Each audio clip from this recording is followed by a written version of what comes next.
Oops. Tight.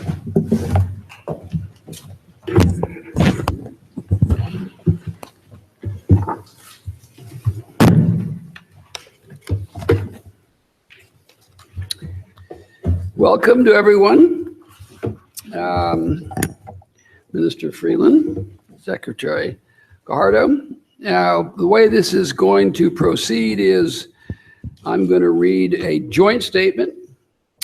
Then Minister Freeland will read a statement on behalf of Canada, Secretary Guajardo on behalf of Mexico, and then I will read a statement on behalf of the United States. So this is the joint statement.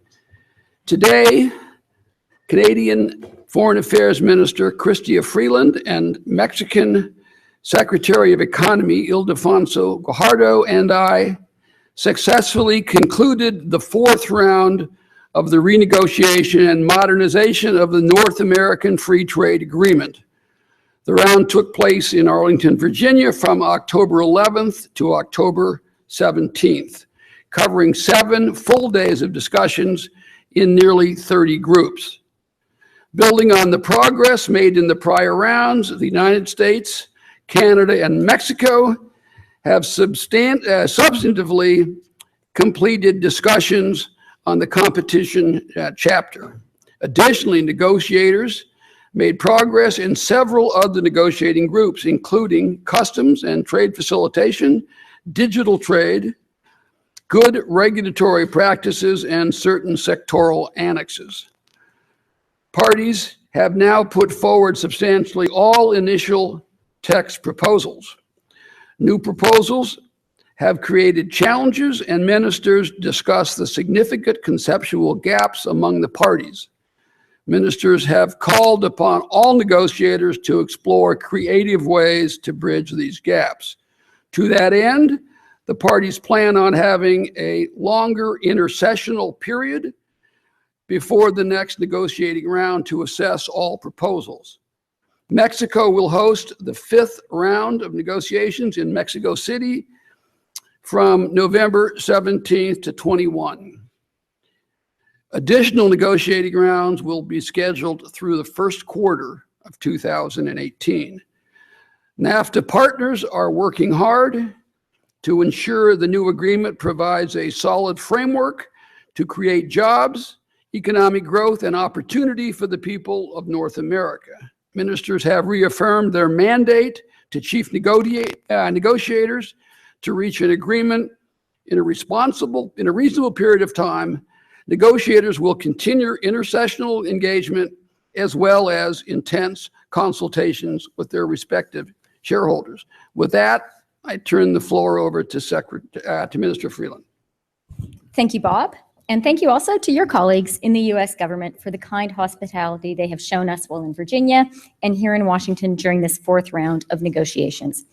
Just a short walk from where negotiators from Canada, the United States, and Mexico have met these past 7 days doing the hard and important work with which they've been entrusted is Arlington National Cemetery. You can see the rows of white crosses from the conference site. And in that sacred resting place near the Tomb of the Unknown Soldier is the Canadian Cross of Sacrifice. It was dedicated in 1927 at the behest of Prime Minister Mackenzie King and President Calvin Coolidge. This monument honors the memories of the 35,000 Americans who trekked to Canada to serve with Canadian Expeditionary Forces in the First World War, before the United States entered the war. One of them, I recently learned, was the grandfather of our ambassador, David McNaughton. Following the Second World War and Korean War, further inscriptions were added, honoring the sacrifices of Americans who fought and died alongside Canadians in those conflicts. I think there is no greater symbol of the ties that have bound Americans and Canadians for the past 150 years and bind us still. We are more than trading partners. We are allies, neighbors, and friends. And time and again, to this day in Iraq, we have been comrades in arms. Los terremotos este año en México, los huracanes en la Florida, Texas y Puerto Rico, los incendios en Columbia Británica han visto la renovación de nuestros lazos históricos. Nos ayudamos los unos a los otros como es normal y como debe ser. Quiero agradecer a mis amigos mexicanos y americanos. Gracias. Los canadienses estarán con ustedes en momentos de necesidad, así como ustedes han estado con nosotros. NAFTA has been good for millions of citizens in Canada, Mexico, and the United States. Canada is America's top export market by far. As Prime Minister Trudeau said to the House Ways and Means Committee last week, Canada buys more American goods than China, Japan, and the UK combined. And ours is a powerful northern economy, which leads the G7 this year in growth, with our GDP expanding in the second quarter of this year by 4.5%. Though Canada does not see bilateral trade balances as a useful measure of the benefits of trade, we note that the United States enjoys a trade surplus with Canada. And goods and services, that surplus is nearly $8 billion out of a total $634.8 billion in trade. In manufactured goods, it's close to $36 billion out of a total $440.4 billion. This partnership is working. Just yesterday, the Alberta Clipper expansion project received presidential approval. This and other such projects bolster U.S. energy security. Notre relation commerciale est un modèle pour le monde. Et grâce à l'ALENA, il a généré des avantages équitables et équilibrés des deux côtés de la frontière. Il ne faut pas que ça change. Permettez-moi de vous rappeler brièvement les objectifs que le Canada s'était fixés au début de ces négociations, il y a 8 semaines à peine. Nous souhaitions moderniser et actualiser entièrement l'ALENA, car, après 23 ans, il était vraiment temps de le faire. Nous voulions rendre cet accord plus innovant pour qu'un plus grand nombre de personnes bénéficient des avantages du commerce tout en renforçant les normes de travail et de protection de l'environnement et en favorisant l'inclusion et l'égalité des sexes ainsi que le respect des droits des Autochtones. Nous voulions faciliter la tâche aux entreprises de chaque pays en réduisant les formalités administratives et en harmonisant la réglementation. Nous voulions un marché d'approvisionnement nord-américain plus libre en rendre les déplacements des professionnels plus faciles. Et nous l'avons dit dès le début que nous défendrions et maintiendrions les éléments de l'ALENA que les Canadiens considèrent comme essentiels à l'intérêt national. Tel qu'un processus pour faire en sorte que les droits anti-dumping et les droits compensateurs soient appliqués équitablement et l'exception de l'accord pour préserver la culture canadienne et le système canadien de gestion d'offres. Ces objectifs du Canada demeurent. In Ottawa last month, we made considerable progress over 5 days of talks. We managed to consolidate half the text overall. We closed the chapter on small and medium-sized enterprises, and we made significant headway in several other chapters. Between rounds, we closed the competition chapter. This hard work continued this round, for which thank you to our outstanding negotiators. I'm very grateful. That said, we've also seen a series of unconventional proposals in critical areas of the negotiations that make our work much more challenging. Our purpose here, as we have said from the outset, is to make a good agreement even better, and specifically to make improvements that help create jobs and opportunities for middle-class families in all 3 of our countries. Yet, in rounds 3 and 4, we have seen proposals that would turn back the clock on 23 years of predictability, openness, and collaboration under NAFTA. In some cases, these proposals run counter to WTO rules. This is troubling. We cannot forget that NAFTA has enabled the creation of sophisticated supply chains that allow our companies to make things together and sell them to the world. Nowhere is that more apparent than in our auto industry. Proposed new U.S. national content requirements would severely disrupt these supply chains, make North American producers and manufacturers less competitive relative to imports from outside the region, and put in jeopardy tens of thousands of jobs across North America. NAFTA has set a stable framework for trade and investment in North America for the past 23 years. With respect to proposals on enforceable dispute settlement, particularly Chapter 19, as Prime Minister Trudeau and I have said, an effective, transparent, and enforceable dispute settlement mechanism is essential to NAFTA. Just as good fences make good neighbors, good dispute settlement systems make good trading partners. At the beginning of the summer, Vice President Mike Pence told the governors gathered in Rhode Island that he believed a win-win-win outcome would be achieved in these negotiations. Canada believes that too. But that cannot be achieved with a winner-take-all mindset or an approach that seeks to undermine NAFTA rather than modernize it. We have a real opportunity to make improvements to NAFTA. This is absolutely achievable. Let's take the next month to continue our intercessional work and meet again in Mexico with fresh, creative perspectives. In closing, I would like to again thank Bob for his gracious hospitality this week, and I would like to thank Ildefonso as well for the very warm reception and welcome we received in Mexico City last week. Merci. Secretary? Thank you. Ambassador Lighthizer, thank you for your hospitality in this fourth round of negotiations. Mr. Freeland, it was a pleasure to see you in Mexico and here again. Thank you. And I also wanted to thank the negotiating teams of the three countries for their commitment to this negotiation. To all media, thank you for the coverage of this process. And let me start by recognizing and being grateful and thankful for the support Canada and the United States gave to my country during the tough and very serious consequences of the earthquakes we had in the month of September. The US and Canada rescue teams were fundamental in helping us really cope with disaster. Now, we are also thankful for the assistance that you are still providing in the aftermath of the process, and definitely proves once more that the alliance of the three nations in times of need is essential and helps to build good relationships for the future. 2 months ago, we started here in Washington the NAFTA renegotiation and modernization process. In this short period of time, we have held 4 negotiation rounds, concluded 2 chapters, and reached agreement on multiple topics. In this process, all 3 countries have devoted time, effort, and resources involving hundreds of officials and technical experts. However, we have to recognize that we still have a lot of work to do to continue moving this negotiation forward. To move from the beginning, we knew that the process will be difficult.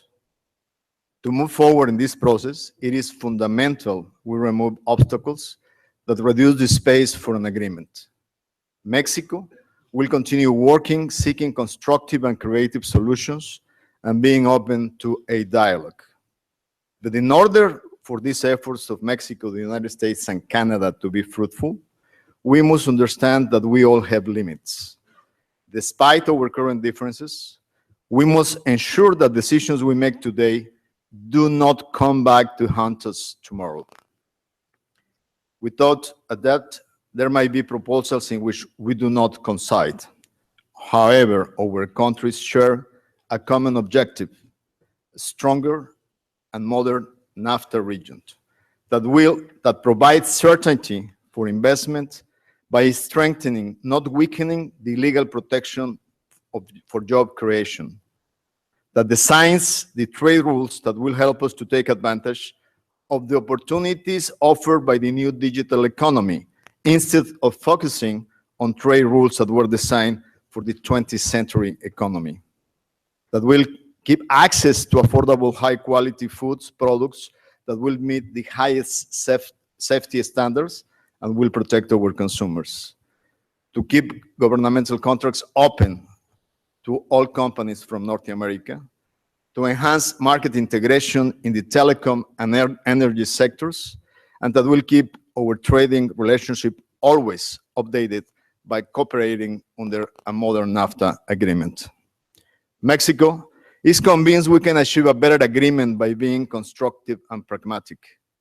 We undertook this as a win-win negotiation and not to be in a lose-lose-lose situation. None of us want to end this process empty-handed, and there is no reason for that. The three negotiating teams clearly understand our country's interest.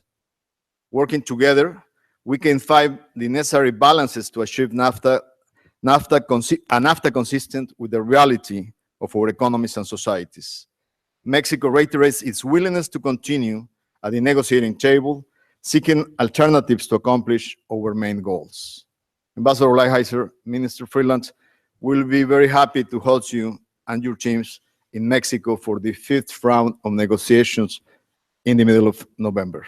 Let's continue working together, and let's really work for the deal that works for the three of us. Thank you.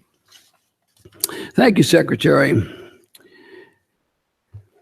We have now had 4 rounds and 22 days of negotiations. This has all been squeezed into just 2 months. The amount of work by all negotiators from the 3 countries is extraordinary. I should also thank the congressional and cleared advisors. They have reviewed and helped us with hundreds of pages of very technical text. Nearly everyone involved has been working 12-hour days, more or less continuously. The United States had 2 objectives in these talks. First, we wanted to update a 23-year-old agreement to reflect our modern economy.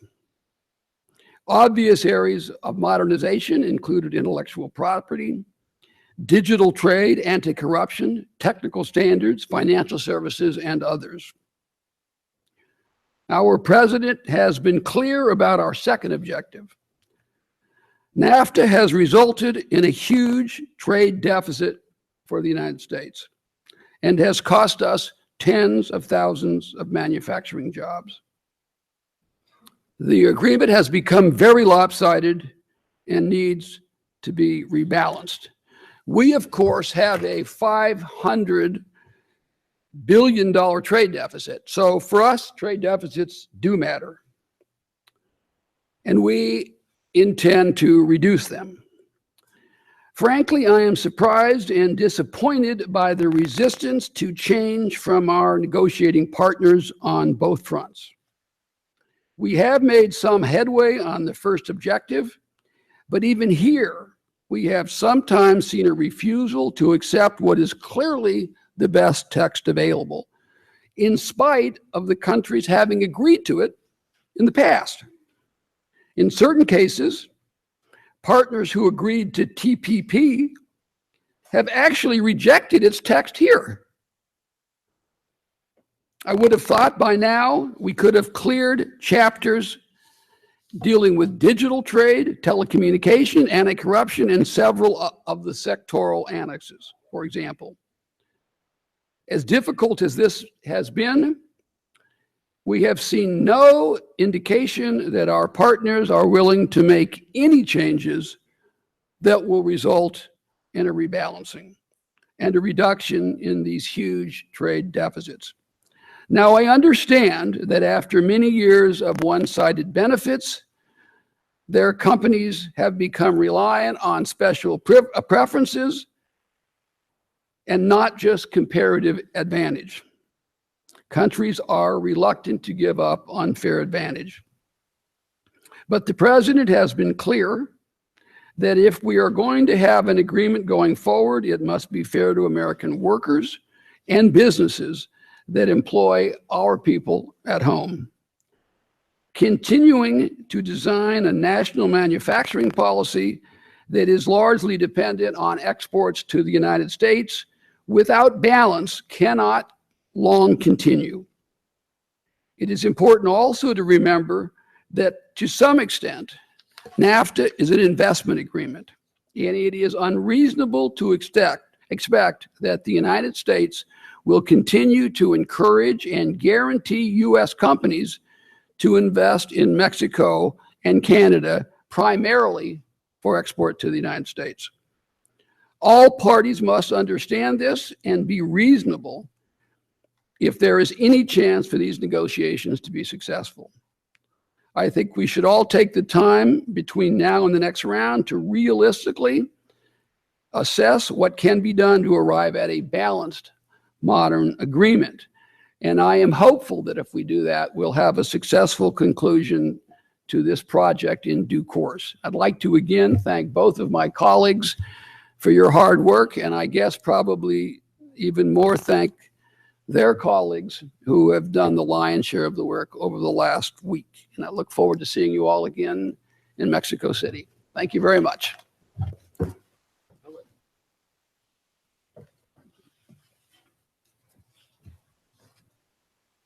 You want to? Yeah.